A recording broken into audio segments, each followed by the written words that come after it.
Ladies and gentlemen, welcome to Ringside Wrestling Entertainment. This is Joel Perez here for your Smackdown Live review for the date of June 26, 2018. And what can I tell you? Went from hero to zero here tonight because last week's show, we were rolling on Smackdown Live. That was an addition. And here tonight, all I saw was mistake after mistake after mistake. And what does it lead to, bro? What does it lead to but the return of Kane? How the hell do you expect me to come on here and tell you that this was a good show when the main event, when the final thing we saw on this show was Kane? That is a terrible, terrible sight. This show did not deliver in the slightest here tonight, and I was on and up on SmackDown, and that's why you can't get too excited about these shows on WWE television, because it's inconsistent. They're so inconsistent, bro. For the past couple weeks, SmackDown Live has actually been pretty decent, and it's been on that consistent run of decency. And then last week they spiked and we went to great, and then this week they just completely lost it. And I can understand where that they lost it. Tonight they had their set plan, and that was kind of ruffled up because apparently Shinsuke Nakamura, he was bitten by a dog. I was just caught off guard by this story. I'm like, where the hell is this coming from? Shinsuke Nakamura bitten by a dog. That's like the breaking news that released before SmackDown Live went on the air. He was suffering some type of injury. I was afraid. I'm like, shit, is Shinsuke Nakamura going to be out for an extended period of time? It seems like he was bitten by a dog. Heard it was a police dog. Hopefully it did not have rabies. I would doubt that a police dog has rabies. I don't think you can qualify to be a police dog with rabies. So I don't know why the hell Shinsuke Nakamura, if I can speak here, was bitten by a dog. But that was a story. Hopefully that's true, because that would mean he's not going to be out for an extended period of time. But I definitely want to unravel the details of that story. That sounds like a funny, interesting story to report on behind the mic. But that is besides the point, because this is your SmackDown Live review. And like I did state, SmackDown Live here tonight was nothing beyond the normal. If anything, it was less than normal. It was shit. It was complete shit, but with the WWE programming that we usually get, I mean, what can I tell you? Everything we see on WWE programming nowadays is illogical bullshit. So, what can I tell you, people? What can I tell you? Kane made his return here tonight to form Team Hell No once more with Daniel Bryan. I mean, yes, it does bring me back 5 years ago, 2013, when they were doing this, and I do remember all the segments with them going to therapy and whatever the hell, and it does bring back some soft memories, and that was a hilarious, great angle, but it's just past its time, bro. And out of all the things, Daniel Bryan, and this is my mindset right now with what they're doing with Daniel Bryan, out of all the things that Daniel Bryan is coming out of retirement for, out of all the matches, all the feuds that you can put Daniel Bryan in, and the best that WWE can do is to start him off by Big Cass, who they would eventually release, and now you follow that up by putting him back together with Team Hell No. Out of all the things I want to see Daniel Bryan come back and do, that is at the absolute bottom of my list. Bottom of my list. That needs emphasizing. Yet WWE has done the two least exciting things with Daniel Bryan. Not put him in all these dream matches with AJ Styles. And I don't just mean dream matches, I mean feuds, like proper feuds. Shinsuke Nakamura, Samoa Joe. I mean, he is on a stacked SmackDown Live roster. This guy was not competing for 2 years. What if he goes down with injury again? What's going to be the situation there? Is WWE going to clear this guy ever again if he goes down with one injury? That is a question that is on the back of everybody's minds. And you're wasting and rotting his time away that he has here, this precious, valuable time, instead of putting him in big matches and feuds that we actually want to see. It seems like WWE is easing into this way too much, and they're putting him in this tag team to revitalize the tag team division that is in shit, which is in hot water because WWE didn't book that division right, and because WWE let that division go to shit. But I mean, either way, this is not what you should be doing for Daniel Bryan. If it were up to me, Daniel Bryan would be working his way up towards a WWE Championship matchup in August at SummerSlam. But I don't know what WWE is doing here. They are completely mishandling the yes man, if you ask me, and I can't stand it, to be quite honest with you. Kane. Now this will probably be entertaining. I'm sure Kane and Daniel Bryan will work with each other very, very well, and will get that comedic presence. Hopefully WWE provides that comedic presence. They're usually top notch with their, or at least trying to push entertainment. Whether it's entertaining or not, it's usually not, but they're always pushing for the entertainment aspect more than they are the wrestling aspect. So that's what I'm hoping that they do here, because Team Hell No, their best dynamic was working together in the little skits and the anger management. So it's going to be interesting to see what they do here. I mean, Team Hell No, here's another thing. This was a different Daniel Bryan when Daniel Bryan was in Team Hell No. This wasn't world champion, face of your company Daniel Bryan. This was mid-card, scrapping for win, heelish Daniel Bryan, just coming out of his world championship run where he was just sneaking wins over the Big Show and Mark Henry. I mean, that's what Daniel Bryan was coming out of. AJ Lee being in cahoots with her. This is what Daniel Bryan was doing around this time. And they found magic with what they were doing with Kane, and how both of these guys had anger issues, and Daniel Bryan was doing the no. Daniel Bryan has not referenced doing the no in God knows how long. All he does now is yes, yes, yes. This is champion Daniel Bryan, motivated to be the best. That's the Daniel Bryan I want to see.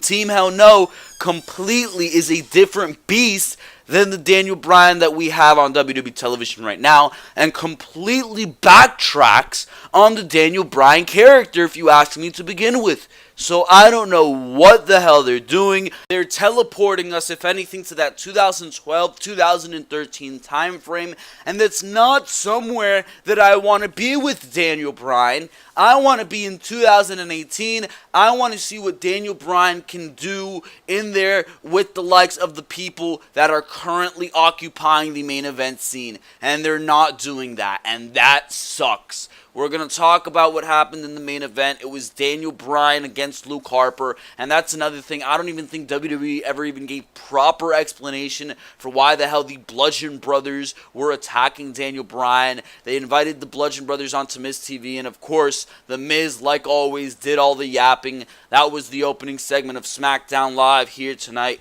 But besides that, a very, very shitty show here tonight. Nothing spectacular. The best this show got was mediocre, and beyond that, it did nothing to entertain you besides giving you shitty booking decisions that really had nothing to do with anything that we're seeing on SmackDown Live, and just completely teleported you out of whatever the hell you were watching here tonight on the show, which absolutely sucks, because like I mentioned, last week's show got very, very good and was a great effort, and shows that we should be getting shows like this each and every single year. But the opening segment, like I mentioned, was the Bludgeon Brothers on Miz TV, and Daniel Bryan did manage to make his way out here and confront this trio that was the Bludgeon Brothers and The Miz. I was actually thinking for a second here that the Bludgeon Brothers were going to attack The Miz, causing Daniel Bryan to come out, and maybe they were going to force team Daniel Bryan and The Miz together. That would have actually been an interesting scenario that could have segued into them just exploding at each other and starting this feud going into SummerSlam. Maybe do something along the lines of that. That would have been more creative than whatever the hell we're getting here. I don't understand why the Bludgeon Brothers are even going after somebody like Daniel Bryan. I don't. You have teams on SmackDown Live still ready to step up to the challenge that is the Bludgeon Brothers. Why not have Cesaro and Sheamus? Where the hell have they been? Why not have them step up and be the next team to challenge the Bludgeon Brothers? And then you can build up Sanity, and the team that finally dethrones the Bludgeon Brothers is Sanity in a just all-out war in SummerSlam. Why wouldn't that be the best case scenario? Why the hell do you need to get Daniel Bryan involved in the tag team division? I don't understand where the hell this is coming from. It makes zero sense to me whatsoever, but that's what WWE decided to do here tonight. I don't get it, but here was the opening segment of SmackDown Live. The Bludgeon Brothers! Last week on SmackDown Live, we each proved how easy it is to dismantle Daniel Bryan. Now, my agenda was crystal clear, but the WWE Universe has been speculating why you two attacked Daniel, so, why did you do it? Look, I get it. You're the strong, silent type. And I feel like I know the answer, but I feel like the audience needs a little clarification. Daniel Bryan makes a critical error by interrupting what should have been a celebratory moment between you two, the SmackDown Tag Team Champions. Such disrespect, and trust me, I know from experience, Daniel Bryan is a glory hound. He can't stand it when someone else has more attention than him. So what does he do? What does he do? He tries to steal your thunder by doing his overused yes chants to the audience. Yes, yes, yes, yes.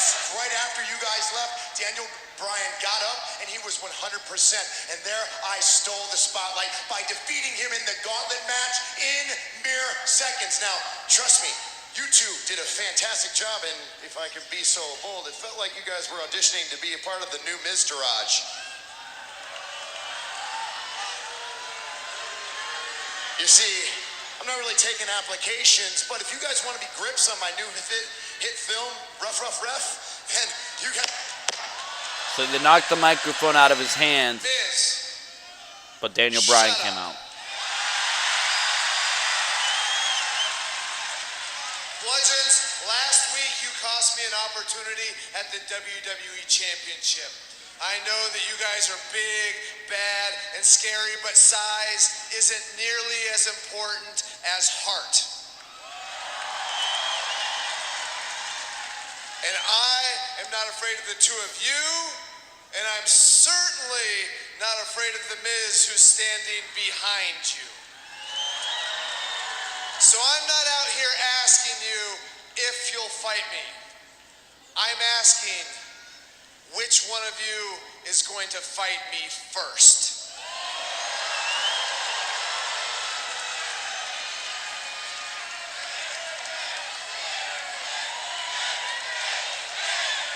You just never learn, do you, Daniel? Well, you're gonna tonight. So Luke Harper stepped up to the challenge right there, and that set up your main event for SmackDown Live. Luke Harper versus Daniel Bryan. That sounds like a pretty good main event to me. When Luke Harper was a single star on his own, he was putting on some damn good matches. Remember the match he put on at Fastlane 2017 with Randy Orton? But I don't really feel like ever since he's been part of the Bludgeon Brothers, Luke Harper or Eric Rowan have been wrestling the same style. They've been wrestling more dominantly, and I mean, it makes sense, but I don't really like it as much in the ring. But that was your opening segment. That set up the main event. Nothing special there. Just another Miz TV. And I hate when WWE plugs Miz into the equation just to further another feud. I know he will eventually go ahead, and they're throwing shade at the Daniel Bryan situation there.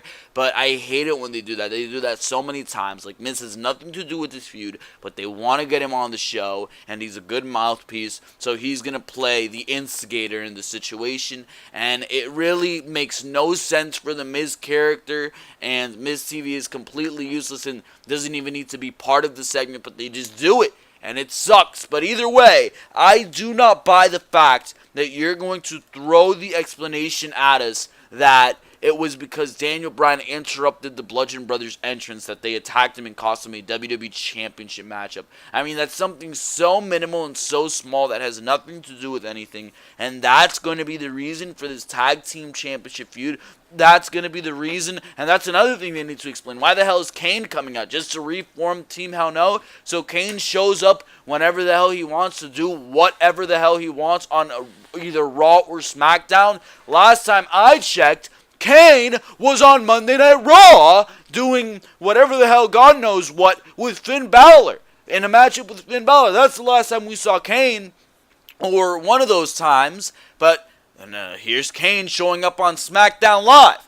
What the hell is this? Whatever happened to a brand split? Holy shit. Either way, we moved on to Rusev versus Xavier Woods, and there was minimal build towards the WWE Championship feud here tonight, but I did like what I seen and heard from Rusev here tonight, and it doesn't make sense. There's a silver lining to this, because if you think about it and you look at it up and down, Rusev Day is a babyface gimmick, and Rusev is going to continue to play the heel in this situation, and it makes no sense because yes, Rusev's is over as hell, but at the same time it does make sense because you don't want to see WWE booking a babyface versus babyface feud, do you? Do you want to be bored to tears? It makes more sense if Rusev is a heel because there will actually be conflict in the feud that we are seeing between him and AJ Styles. WWE does not know how to book a babyface feud. Now, if it were you and I booking it, or somebody with some type of care or creativity, yes, I would make Rusev a babyface, and it would be a babyface versus babyface feud, but it would still be interesting and dynamic. WWE, they don't have enough energy to do that, so they're just going to go the basic route. Either way, Rusev was in the ring with Xavier Woods, as aforementionedly mentioned.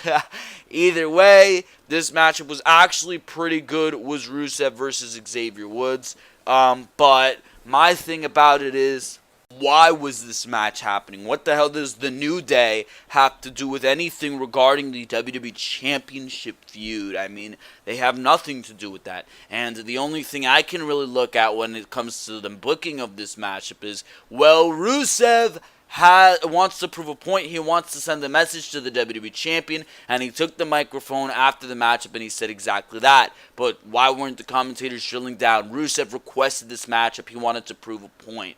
Besides that, there's really no other reason I can think of in my mind that this matchup would be happening, and that's something that WWE should point out. They should point out the importance and the reasons that these matches are happening. Like, later in the night, we saw Sonja Deville versus Becky Lynch. Alright, why? Why the hell am I sitting through Sonja Deville and Becky Lynch? I have no idea. Can you please inform me? But no, that was not the case. Either way, Rusev clearly won this matchup.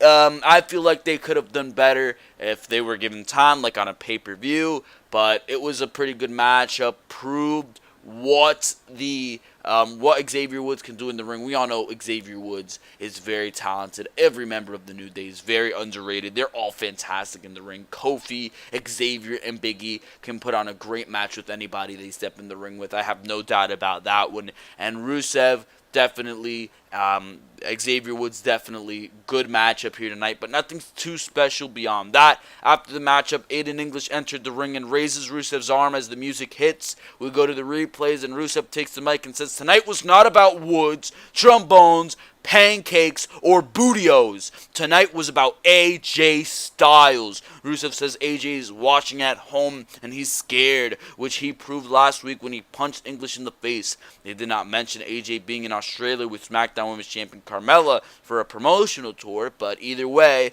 fans dueling they did dueling chants for Styles and Rusev Day, but Rusev says he's coming to break down AJ's door. He's taking the title at Extreme Rules, and it will be a great Rusev Day. So, aggression from Rusev. He's playing that heel role, and a little bit of an explanation there for why WWE did that punch from AJ Styles to Aiden English. I thought they were going to do like a little situation where AJ Styles was the foil or Aiden English was the foil, and that caused Rusev to drop Aiden, because they did tease that with Lana a couple months back about dropping Aiden English from the entire Rusev Day act. That was absolutely abysmal. Thank God they never acted upon that. But I thought they were going to act upon that here, but instead they're using it as a catalyst for this feud and a reason for Rusev to call AJ a coward and to say that AJ is afraid of him in that heel role. So that was that. We moved on to Jeff Hardy, who was issuing an open challenge because Shinsuke Nakamura was clearly unable to compete because of injury. That feud will probably be continuing along the line, hopefully going into Extreme Rules, if not going into SummerSlam. But it was Eric Young versus Jeff Hardy. Eric Young stepped up to the task, and I was like, yes, that's a fantastic matchup for the United States Championship. I would love to see what they can do, and they can do an easy DQ finish. They can have the Usos come out and even the odds, and you can set up a 6-man tag for next week. Well, WWE didn't wait. They did some pretty decent stuff in this matchup, and afterwards, the Usos just came out. They just came out in the middle of the match and started battling with Sanity, and WWE did something even worse. Even worse, Sanity loses the 6-man tag. There was no need or no reason for Jeff Hardy to win that matchup at that point, or the Usos to win that matchup at that point. At this point, this is Sanity's triple-man debut, or their 6-man tag debut. They are a trio, therefore they should be doing good in these 6-man tags, these trio matches. Yet they come and they lose their first matchup? Are you kidding me? What sense does that make? Oh my God, I hate it when WWE does shit like that. And the commentators, they were right away saying, well, Sanity came and they wanted to cause insanity and, well, they failed. Like, are you kidding me? That looks so bad, bro. And this is why I just want everybody to stay in NXT, because they don't know what the hell to do on the main roster. There was no need. It would have hurt nobody except Sanity if Sanity lost. It would have helped Sanity. If you look at it this way, does this win enhance the Usos or Jeff Hardy? In no way does it enhance the Usos or Jeff Hardy. Now this, if this would have been a Sanity win, that helps Sanity. They just beat the United States Champion and former tag team champions, the Usos. You gotta be kidding me with this one. Terrible booking decision. And this is what I was talking about at the beginning of the review when I was talking about absolutely unbearably disgusting booking decisions on this show here tonight. That makes no goddamn sense whatsoever. But Sanity takes an L here tonight after what looked to be a pretty good array. I was like, holy shit, Sanity can really have the opportunity to cause some havoc in this scenario. Eric Young challenging for the United States Championship, high profile match. They can just leave Jeff Hardy laying. That can further the feud with the Usos, because the Usos can come out and be the equalizers. Sets up an interesting 6-man tag for next week. But no, none of that. They did a rush job. They did no favors to Sanity, and they had Sanity take their first L, which sucks. We got a cringeworthy segment, which absolutely sucks, because the cast of Glow was on the show here tonight. This was actually before everything went down with Sanity and Jeff Hardy and the Usos. But back from the break, and Naomi was arguing with Lana backstage about their recent dance contest. Out of nowhere, the cast of Glow comes in, and they get excited as they are fans of Naomi. Clearly, Naomi is Feel the Glow. I love the show Glow. Absolutely fantastic show. But WWE, they had to put on their cringiest segment. I mean, I'm sorry. Naomi's so terrible backstage. Lana is so terrible backstage. Terrible, over-scripted segment. And you mean you can't put these women in there with anybody else? Well, everybody in the women's division is terrible in these backstage segments. They just sound overly scripted and terrible. And the cast of Glow is so goddamn great. So why couldn't you have done something better with them? I wouldn't actually mind if the actress who plays Ruth and the actress who plays, I believe, Jackie on, or whatever the hell her name is, on Glow. I mean, shit, you could have had them step in the ring with Naomi and Lana. That would have been an interesting match because these girls know how to wrestle. They were trained by Chavo Guerrero. They know how to wrestle, at least somewhat. I would love to see what they can do in the middle of the ring. Why not? It would have been great. But no, instead they had Ruth play up her little Russian accent. And I mean, it was cool because Lana's Russian. She plays the Russian character, you already know. And Naomi says they could be ravishing together and snatch opponents' ball together. Everyone feels the glow, and that's it. They could have done something interesting with the class of Glow. It would have been fun. It would have been dynamic. They didn't do any of that. Instead, they were just there backstage, and WWE did nothing. That sucks. That absolutely sucks. And there was no reason for you to put them in a segment with Naomi and Lana, two scrubs on SmackDown Live right now. I don't like it. Don't like it at all. Either way, we move on here to something so exciting. Becky Lynch versus Sonja Deville. Why is this match happening? I have no idea, and this is exactly what I was talking about earlier. What is the rhyme or reason to this matchup? Now, I do like the fact that they are building up Becky Lynch on SmackDown Live. They're giving her momentum. Before Money in the Bank, she got a win over Charlotte. She's going on a nice streak, actually. Just last week, she beat Peyton Royce, I believe. Was it Peyton Royce or Billie Kay? I actually think it was Billie Kay. I don't know. But she beat one of the Iconics. And here tonight, she got a win over Sonja Deville. To me, what that means is that you should be positioning Becky Lynch for a SmackDown Women's Championship match. If she's winning all these matches and she doesn't come out after Extreme Rules saying, I want a championship match in her little Irish accent, then I'm going to be pissed, bro. Because what are you doing with Becky Lynch right now on SmackDown Live? What is the point of this? Now, she hasn't beat the most impressive names besides Charlotte, but either way, this should be vying her for a SmackDown Women's Championship shot, and I like the traditional way that they're doing it. This is exactly what they're doing. They're having her go through opponents. They're having her go through the division, build her way up. Yeah, I mean, she's being featured every week on SmackDown Live, so hopefully Becky Lynch could work her way into something, but she did beat Sonja Deville here tonight. As far as the matchup goes, you can already tell this wasn't anything special. But either way, Becky Lynch gets the win here tonight. Getting some nice wins and momentum on SmackDown Live is the last kicker. We move on here to Andrade Cien Almas. Yes. And they were cutting a little promo. Zelina Vega says they sent a message 3 weeks ago by putting Sin Cara on the shelf. And there has been competition since because everyone is afraid of Almas. Vega says the others in the locker room will stay out of his way if they know what's best. I'm sorry, but I do not recall that Andrade Cien Almas Sin Cara matchup. Did that even happen on SmackDown Live? Or did that happen like on the Money in the Bank pre-show? I do not recall Sin Cara versus Andrade Cien Almas. I'm sorry, I'm going to have to go back and watch that on SmackDown Live. I have no recollection of that even happening. So either way, that's just me. I think it did. But why's WWE have put it on main event or something? I have no idea. But she said that Andrade Cien Almas, everybody's afraid of him.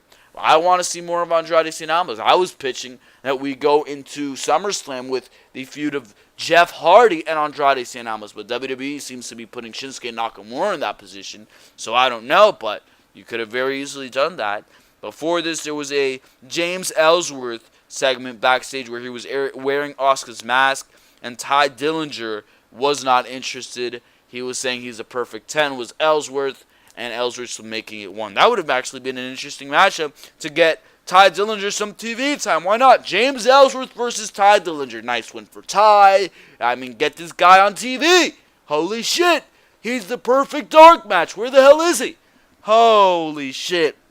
Either way, this was an irrelevant segment with James Ellsworth where he was calling out Asuka, who he knew was not there, and for some reason, Paige felt the urge to come out here tonight. Paige, I obviously think that she's been a fantastic general manager, and she did good in her role here tonight in this segment with James Ellsworth. But either way, James Ellsworthless,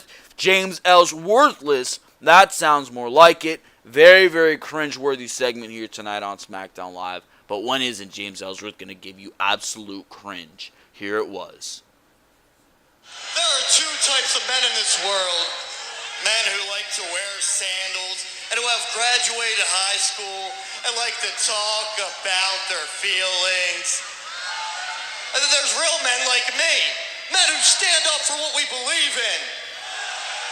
Last week, Asuka ruined Carmella's championship celebration and attacked me for absolutely no reason. Well, that's okay, because I know Asuka is here tonight. So listen up, babe. It's a man's world, and when you mess with the bull, you get the horns. And before the WWE Universe starts blowing on my Twitter, let me make something clear. I love and respect women. Heck, I have a love life so hot, you can fry an egg on it. And I assure you, the feeling is mutual. And he does the little wink. Oh my God. When it comes to Asuka and I, there is no love. There is absolutely no respect.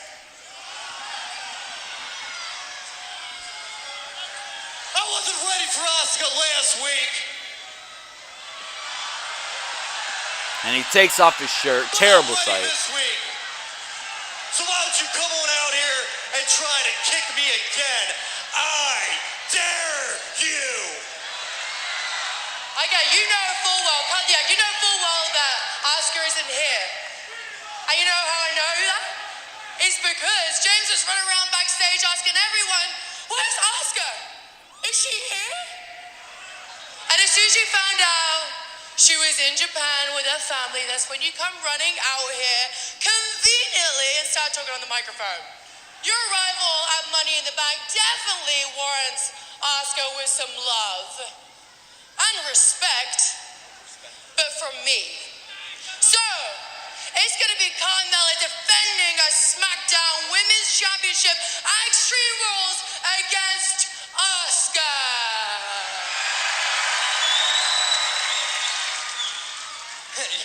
You know, that's funny, Paige. You and I both know Asuka doesn't deserve a championship rematch with Carmella. Oh, really? So is that it? Is that all you got for me? Wait. This was so cringe, but kind of hilarious.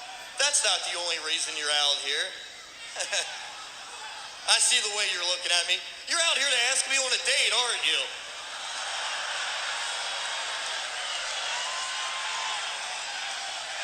Yes, you got me. Yes, that's exactly why I'm here. How does next Tuesday sound? And she rubs him on the arm. Are you serious? Yes! Yeah, all right, shh. Next Tuesday sounds great. See you then. Oh, James. Yes, Paige, yes. I'm sorry. No, you're not going to go on a date with me. No. And it's not so much a date, but a match. What? Yeah. And it's going to be one-on-one against Asuka. That sounds like an interesting match. Ellsworth messed with the bull and he's going So there it was.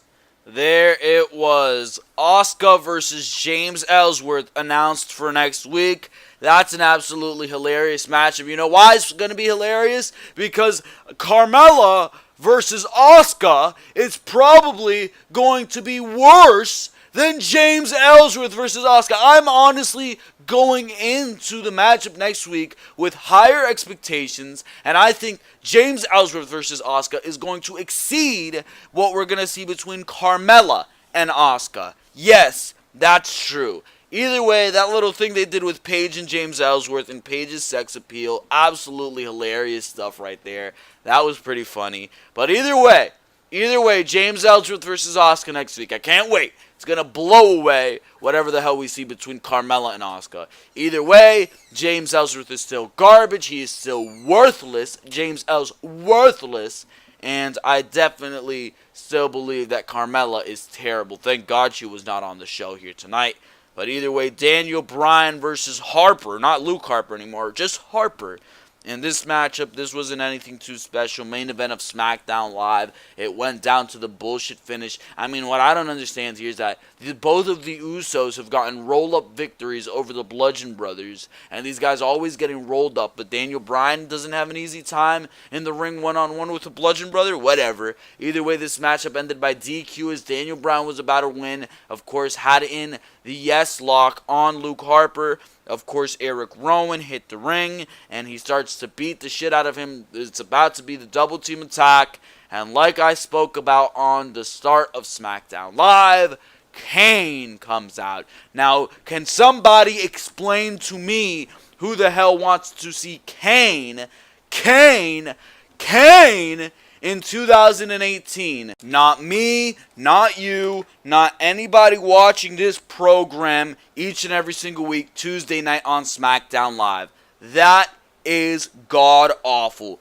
Get Kane off of my television. I don't want to see this Team Hell No thing continue. And when Kane did come out to make the save here tonight for Daniel Bryan, they did the little tease there where Daniel Bryan was going to be like, no, I ain't hugging you. And then they embrace, they hug, and immediately out came Paige, and she announces that Daniel Bryan and Kane, Team Hell No, will be facing the Bludgeon Brothers at the Extreme Rules pay-per-view. What the hell have Daniel Bryan and Kane done together in there as a tag team that wasn't in 2012 or 2013 that buys them for a tag team championship shot now against the Bludgeon Brothers? This makes absolutely zero sense. I do not understand why this is what you are going with. You have a full tag team division with a full list of names, and you can easily make do with what you have, but WWE refuses to do that. For some reason, they're throwing Daniel Bryan, of all people, who should be the face of your company as a single star, into this scenario, and it really makes zero sense to me at all. Either way, this provided for a less than great SmackDown here tonight. I think this show, quite honestly, sucked here tonight. Shitty week for WWE programming, but when isn't it a shitty week? Either way, ladies and gentlemen, this has been Joel Perez, and for now, this is going to be all for your SmackDown Live review for the date of June 26, 2018. Hopefully you enjoyed each and every single thing that you heard on this edition of SmackDown Live. Make sure to go check out all the other content on the Ringside Wrestling YouTube channel. There's a whole bunch of other content for you guys to go check out. Raw, SmackDown reviews each and every single week. Raw review of which was uploaded last night. Make sure to go check it out. Of course, Behind the Mic, each and every single week. Behind the Mic, episode number 67, was also uploaded on the Ringside Wrestling channel this past Sunday. That was a Behind the Mic mini. We talk about The Undertaker, and The Undertaker going to SummerSlam, as well as Sami Zayn and his injury, as well as paying tributes to Vader, who passed away this past week. Make sure to go check it out. Great stuff on Behind the Mic. A bunch of content on the Ringside Wrestling News channel. Can't miss stuff. Make sure to go check it out, because for now, ladies and gentlemen, this has been Joel Perez, and for now, I am out of here. Thank you very, very much for watching this video. I will see you all next time right here on Ringside Wrestling.